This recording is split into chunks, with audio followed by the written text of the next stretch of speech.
We know what to do, but don't do it. How many times have you known exactly what to do and then not done it? Not in theory, in your real life. You knew you should go to bed earlier, but you kept scrolling. You knew you should start that project, but tomorrow felt safer.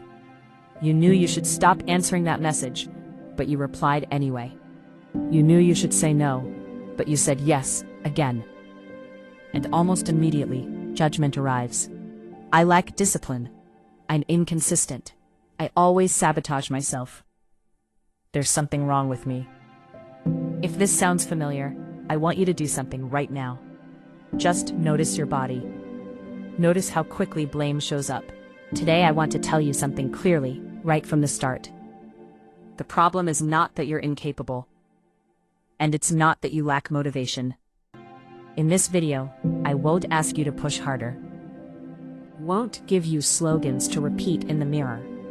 I won't tell you to wake up at 5 a.m. and conquer the world. Instead, we'll explore something deeper. Why between knowing and doing, there's often such a wide, painful gap. And most importantly, how to reduce that gap without turning against yourself. Before we continue, I want to ask you something. In the comments, write just one thing you know you should do, but keep postponing. No explanations, no justifications, just one honest sentence. We live in a strange era. Never before have we had so much information. We know how to eat better, how to train our bodies, how to manage time, how to communicate, how to heal trauma, how to be productive, how to be mindful. And yet, we change very little. That's confusing and often discouraging, because we were taught something implicit. If you understand it, you'll do it. But human behavior doesn't work that way. Information does not drive action. At best, it illuminates action. Think about this. You don't stop touching a hot stove because you read an article about burns. You stop because your nervous system learned through experience. The brain doesn't move based on logic alone. It moves based on safety, emotion, and habit. Knowing what to do doesn't mean you're ready to do it. Intelligence, nothing about your value, nothing about your strength. It simply means your brain follows rules very different from the ones you consciously believe in. If this is already shifting something for you, pause the video for a second and notice how your self-talk changes.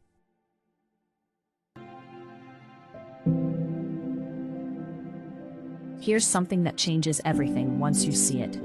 Your brain is not designed to make you happy. It's designed to keep you alive. And to survive, it follows two main principles. Save energy. Stay in familiar territory. The familiar, even when uncomfortable, is perceived as safer than the unknown. This is why people stay in jobs they hate. People stay in relationships that drain them. People delay changes they know would help. Not because they're weak, but because the unknown feels risky. Your nervous system asks one question: can I predict what happens here? And if the answer is yes, it relaxes, even if the prediction is pain. So when you try to change, your brain isn't cheering you on. It's suspicious. It says, this is new, this costs energy, this could fail. And it pulls you back toward what it already knows. This is important. When you don't act, you're not lazy. You're regulated. Once you understand this, the inner war can stop. Quick check-in. Does this explanation resonate with your experience? If yes, write "this makes sense" in the comments. You're not alone in this.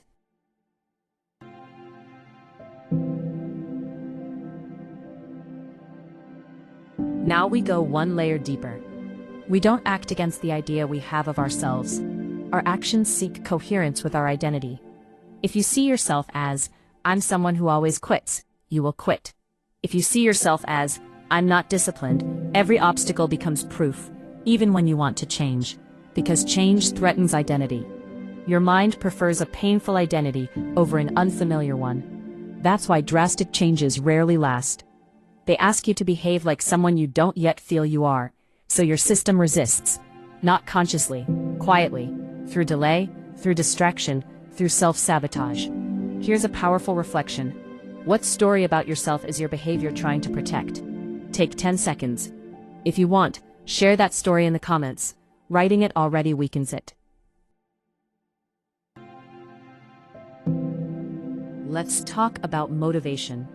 We were taught to wait for it, as if it were a spark, a wave, a magical alignment. But motivation is not the beginning, it's the result. Action, emotion, motivation, not the opposite. Waiting for motivation is like waiting to feel strong before standing up. Small actions create evidence. Evidence creates emotion.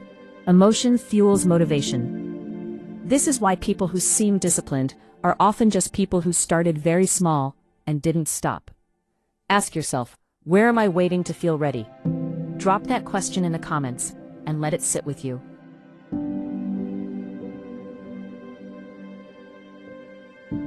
Starting is hard because beginnings have friction. You're not good yet. You're slow, uncertain, awkward. And that's where perfectionism enters. Perfectionism is not love for quality, it's fear of feeling inadequate. So the mind says, if I can't do it well, I won't do it at all. But staying still has a cost.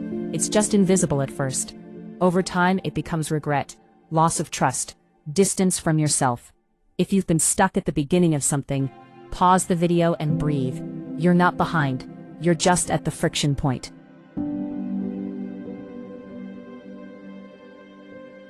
We don't need revolutions. We need strong, gentle strategies. 1. Reduce options. Fewer choices mean less energy spent deciding. 2. Design your environment. Don't rely on willpower. Make the right action easier and the wrong one harder. 3. Keep micro-promises. Promises so small, they feel silly, but kept. That's how self-trust is rebuilt. Not through intensity, through consistency. If one of these stands out, comment 1, 2, or 3.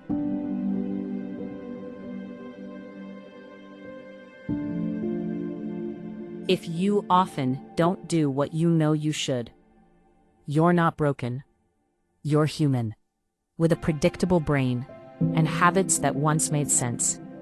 Growth is not becoming someone new. It's stopping the treatment of yourself as a problem to fix. One step, one breath, one honest action at a time.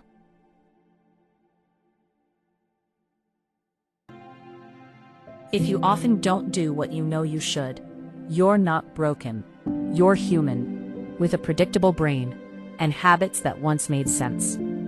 Growth is not becoming someone new. It's stopping the treatment of yourself as a problem to fix.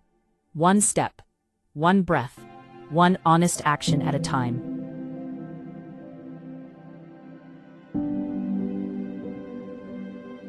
You don't have to do everything. You just have to continue. Today, choose one small thing, just one, and do it.